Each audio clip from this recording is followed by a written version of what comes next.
get set. Where them haters, where them hoes, where them throws, you know what I'm saying? Cecil. When I first heard the term MGTOW and I looked into it, I thought, I understand the motivation behind what they're doing. And I was thinking maybe I could coin the term MAGTOW for martial artists who are going their own way, meaning martial artists who are being, completely independent and just trying to explore for themselves what they want to learn, what they don't want to learn, and, and what they want to study in the martial arts, what they want to participate in the martial arts. Well, so far, because you're talking about interpersonal relationships versus studying a martial art, not everything carries straight over because they're two different things. But I did find a video recently from the channel Experience Optimist. Now, the source for the materials I'm going to be citing and quoting, that video is 30 minutes long, and that video is specifically about male-female heterosexual relationships where you have a man who is dealing with a very manipulative woman. So some of his ideas, and thoughts, I don't necessarily agree with, but I did find a few things that I do think either carry over into a martial artist or a martial arts instructor in a dojang, or they remind me of specific types of relationship problems that are exacerbated for martial artists. So you're going to see this stuff kind of skips around a lot, especially if you compare it to the original that I'm citing. So just bear with me and you'll see what I'm talking about. Time is probably the most critical resource, and you don't have time for the freeloaders that want to use your hard work and mooch off of you. You don't have time for that anymore. There is nothing wrong with charging for your time and the energy that you put into helping people become a better martial artist and to helping people learn from the martial arts. You're not a criminal or a crook if you want to make money teaching martial arts. Even if you want to make your living do it, dare I say, even if you want to get rich doing it, Not everybody has the job skills to where they could make a really good living at one job and then turn around and teach martial arts for free or very little fee.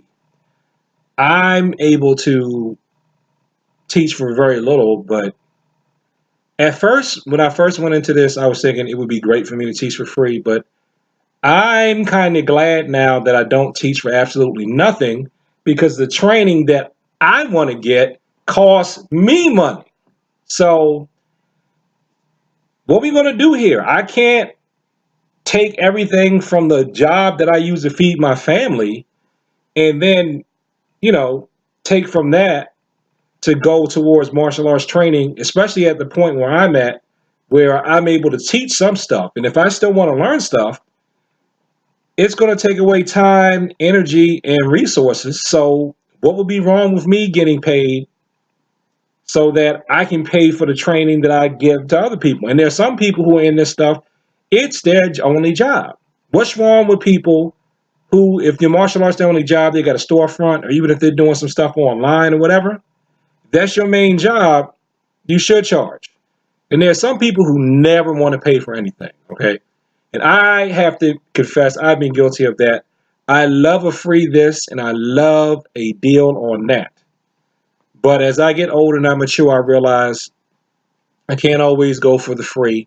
I can't always try to, get the low deal all the time because now that I see, it takes a lot of time, dedication, sacrifice, just work. The thing that other people get paid for, when they do, it takes work for us as martial artists in order to be able to give somebody professional instruction and professional service.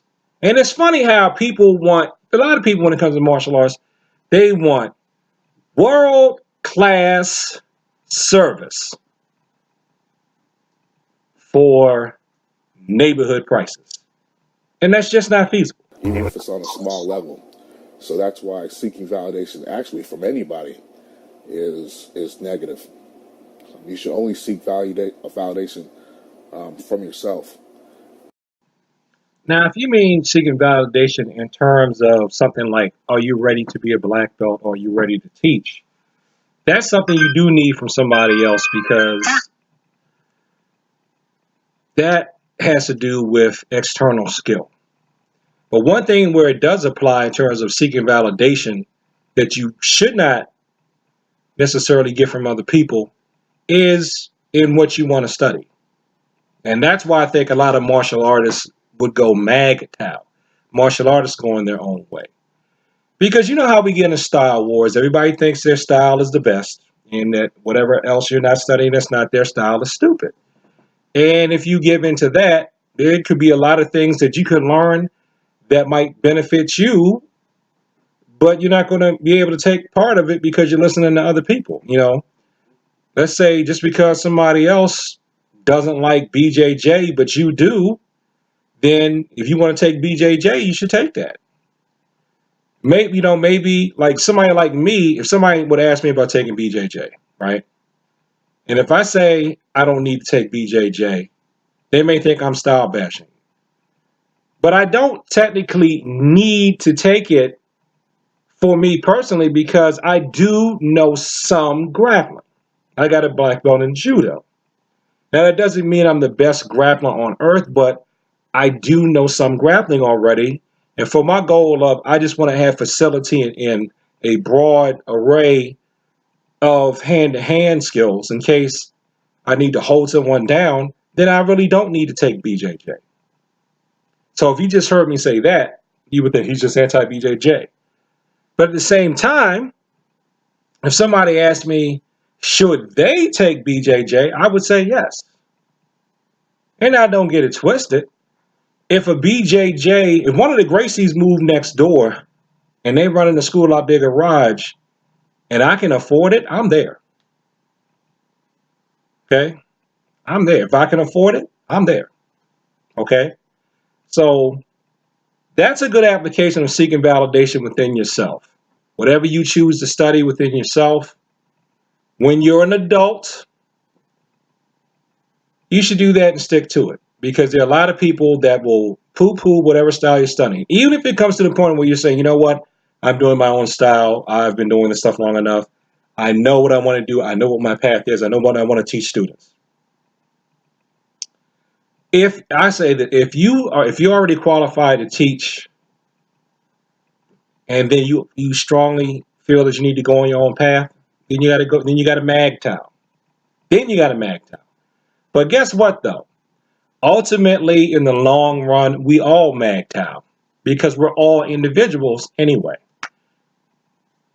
And even in like something like karate or taekwondo, there's so many techniques. Not everybody's good at all of them. Everybody does their own. Even if you know how to do the technique, you're still going to have techniques that you like better than others. Same thing goes for judo. I suppose same thing goes for anything else. It's like with pressure points. Everybody's got their favorite pressure points that they like. Nobody's expected to know all 300 plus pressure points off the top of their head. Right. So the second thing is asking for help. I felt for this a lot when I was younger. They'll ask for help, and then they'll say that you're the only one that can help, or I don't know how to do this, and please, please, please, try to be that kind of like a damsel in distress, which I'll talk about later on. And what you should do when she asks for help, pretty simple.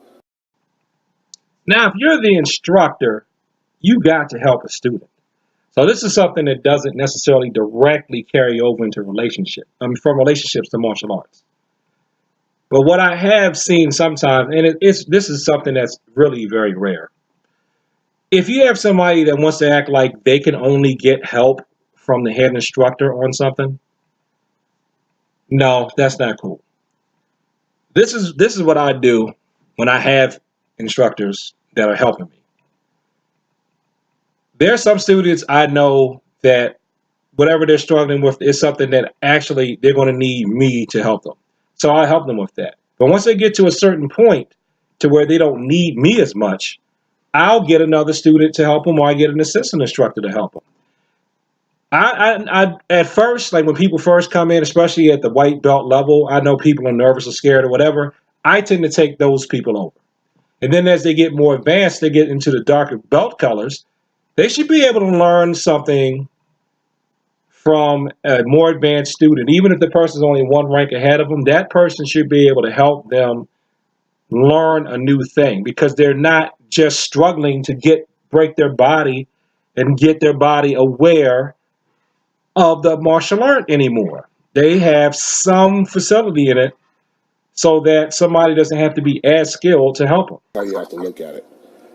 A lot of guys want to be that savior. They want to help that person out.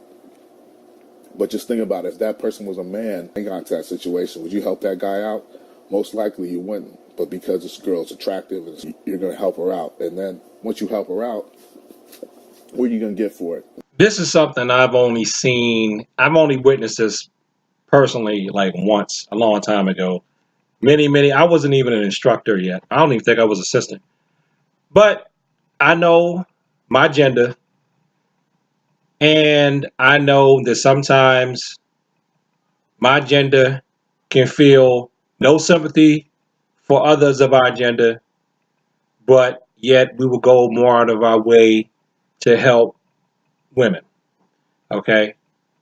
And there's nothing wrong with helping women, but you should help men too. I tell my students, there is no male, there is no female, there is no black, there's no white, there's no straight, there's no gay, there's no old, there's no young, there's no rich, there's no poor.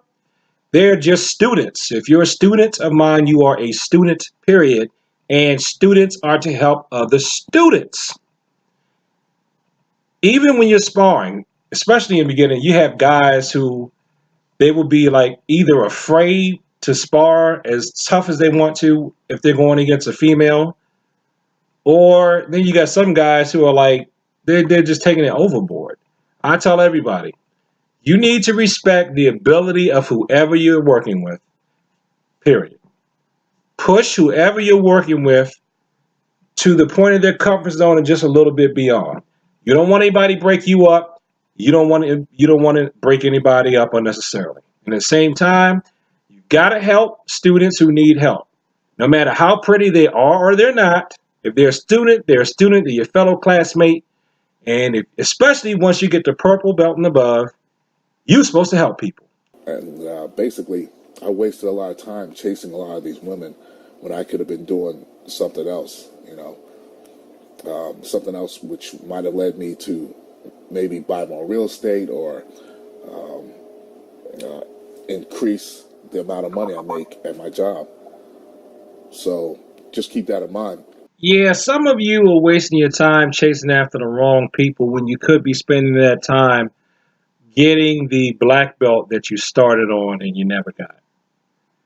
You're wasting your time hanging out with and chasing the wrong people when you could be getting better at your martial arts, something that could eventually make more money for you, even at your day job, because some people use the fact that you're a martial artist, they use that as a benchmark for customer service skills and the ability to work on a team.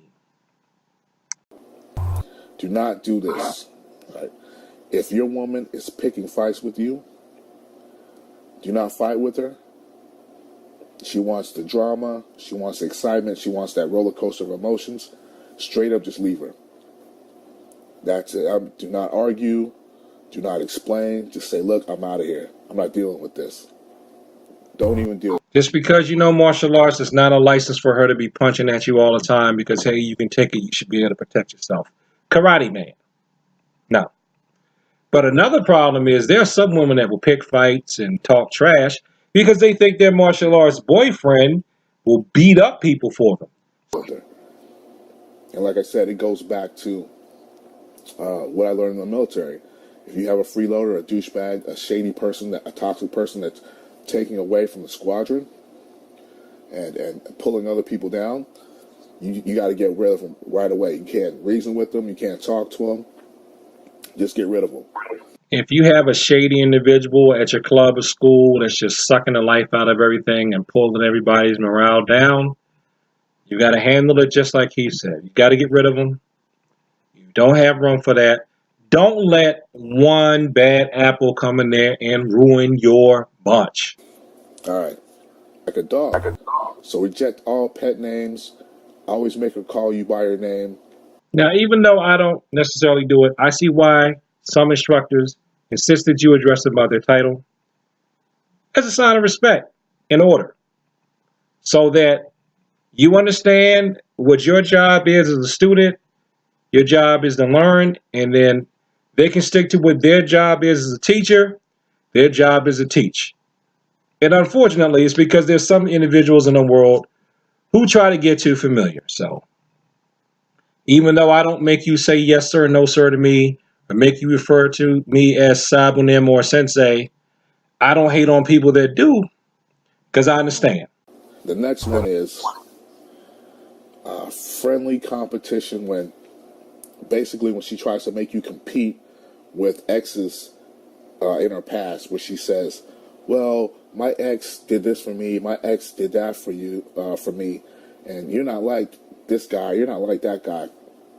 Don't compete, and you'll get into a competition trying to outdo like other men. Don't ever do that. Don't ever let her compare you to her exes or to other men. Now, in the video, he's talking about a woman comparing her boyfriend or husband to other guys. How do we do this in martial arts, though? At my old school, we did this. My other instructor did this. And why can't we do that? In that other style, they do this. My buddy goes to a school and they train in this and they train in that. They get to learn how to do X, Y, Z. At my friend's school, they get to use real knives. Why can't we use real knives? That type of thing. Don't hop through those hoops for those people. You know what I do? I'll say no, no, no, and I give my reasons why. And sometimes the reason is because I don't know how to do that. So I can't teach you. And then if they keep at it too much, I'll say, well, good. Why don't you take a lesson over there where they're teaching? I don't say get out of where I'm at. I'm like, I'm not going to be mad at you if you cross-train with somebody else to get something that you feel I'm not giving you. And that's something that I tell people in general. I'm not going to trip out if you cross-train. Now, if you're going to cross, the only thing I will do is if I know a school is dangerous, and it has to be because they're culty, and there's only one place that I know is culty, and I'm not going to say the place. I'd have independent media saying that it's culty. It's been in the news that it's culty. So if they're going there, I'll tell you, you may not want to do that. And I'll say, cite such and such, reference this and that. But that's it. You want to train with somebody else? Fine.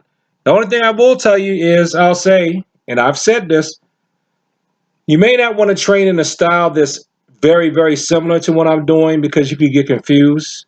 Like taking karate and taekwondo at the same time, to me, they're too similar. If you're or taking two different taekwondos, if you're taking taekwondo over there and then you come to me and then I say, do it this way. And then you go, well, at my other taekwondo school, they do this. And I'm just going to tell you, if I understand why they're doing it that way, I will explain to you the differences between what they're doing and what I'm doing. But ultimately, I want you to see it the way I want to see it. Yes, it is disrespectful, but honestly, in my opinion, it's just annoying.